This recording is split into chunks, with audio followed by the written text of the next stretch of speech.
Hey guys, I thought it would be so fun to go back and reread one of my absolute favorite books, Sideways Stories from Wayside School. It is written by Sachar and it is illustrated by Adam McCauley, and it is published by Scholastic. And Sideways Stories from Wayside School is an anthology book, meaning that it has a bunch of different stories that you could pull out a chapter at a time and read in any order you wanted, and it would still make sense. This is one of my favorite books to read as we talk about characters. So I encourage you, if you are listening to me read this story, that you are also thinking about the characters, maybe what character you relate to, what one you found really funny, what character you didn't like. I am going to read the introduction and the first chapter, and then from there on, I will read a few chapters at a time in separate videos.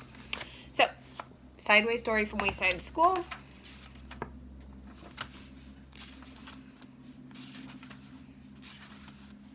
Introduction.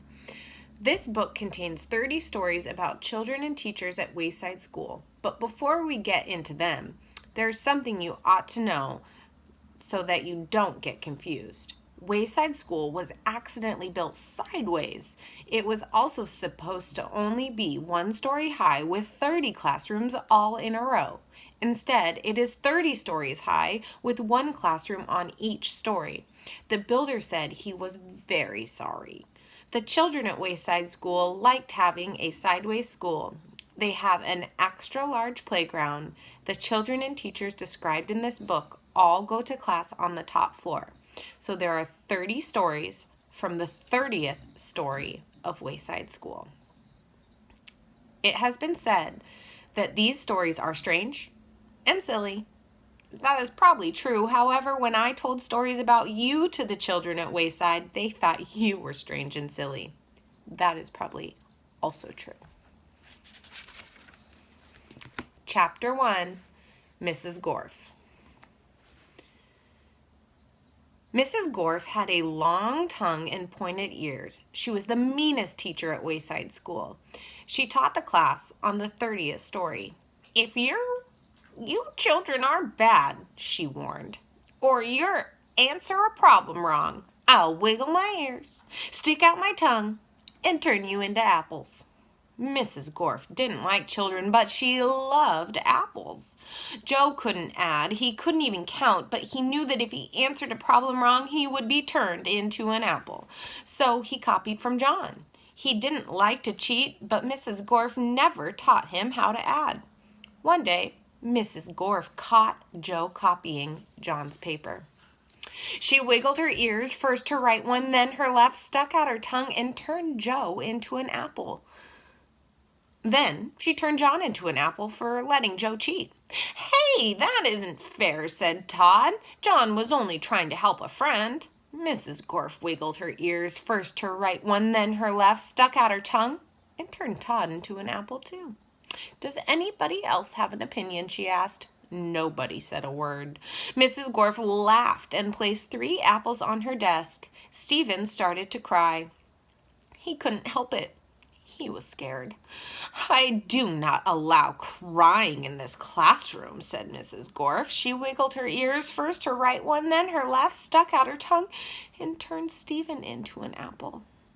For the rest of the day, the children were absolutely quiet, and when they went home, they were too scared to even tell their parents. But Joe, John, Todd, and Stephen couldn't go home. Mrs. Gorf just left them on her desk. They were able to talk to each other, but they didn't have much to say. Their parents were very worried. They didn't know where their children were. Nobody seemed to know. The next day, Kathy was late for school. As soon as she walked in, Mrs. Gorf turned her into an apple. Paul sneezed during class, and he was turned into an apple. Nancy said, "God bless you." When Paul sneezed, Mrs. Gorf wiggled her ears, first her right one, then her left, stuck out her tongue, and turned Nancy into an apple.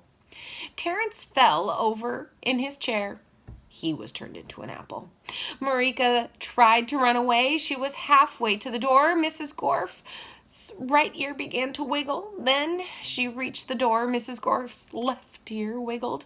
Marika opened the door, and one foot was outside. Mrs. Gorf stuck out her tongue. "Marika, became an apple.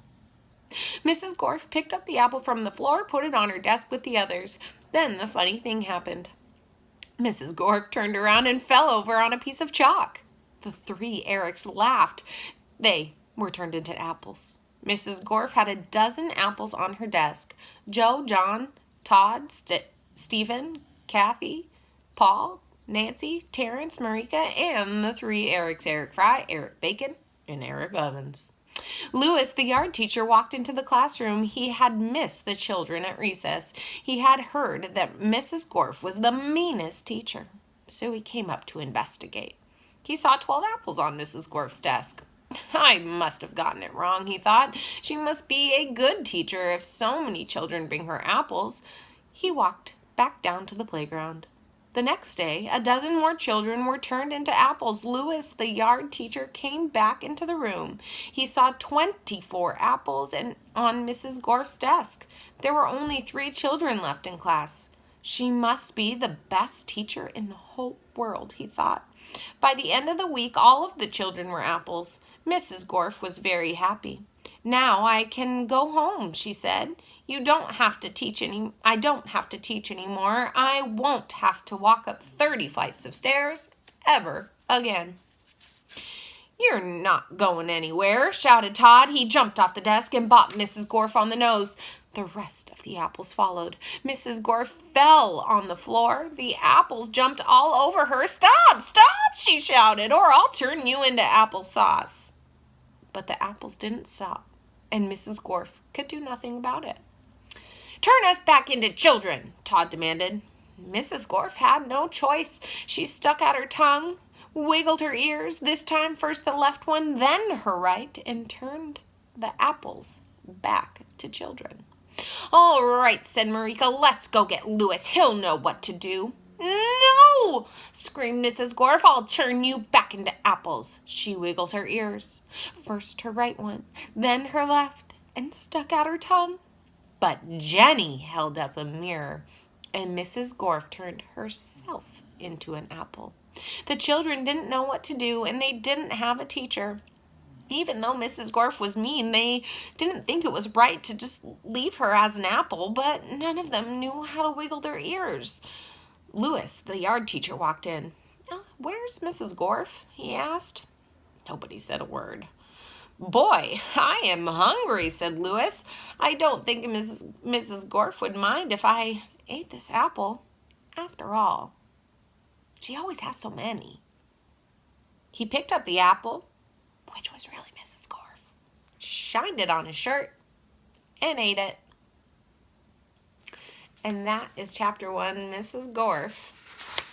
And next time we'll start off with chapter 2, which is Mrs. Jewls. And we'll find out what other crazy things the friends at Wayside School have been up to and hear all their crazy sideways stories. So I hope you enjoyed that. Tune back in. I will read a few chapters and post more videos. All right. See you soon.